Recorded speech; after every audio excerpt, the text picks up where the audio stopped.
বন্ধুরা দেখো, আমি আমাদের ছোট নদী এই বিষয়ে ছবিটি আঁকছি। আমাদের ছোট নদী, পুরো লাইনটা বলো।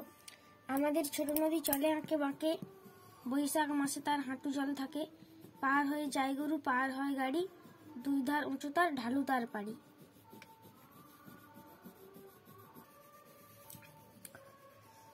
দেখুন বন্ধুরা, দেবার্য প্র্যাকটিস করতে বসে গেছে।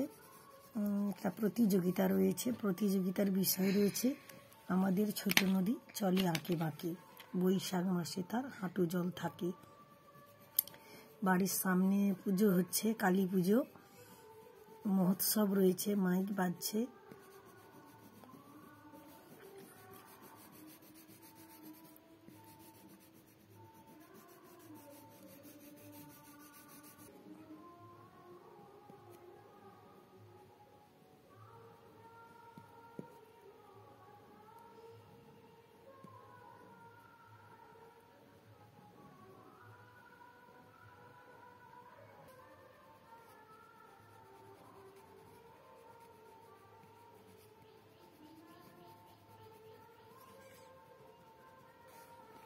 বন্ধুরা, ছবিটি কেমন লেগেছে অবশ্যই কমেন্ট করে বলবে।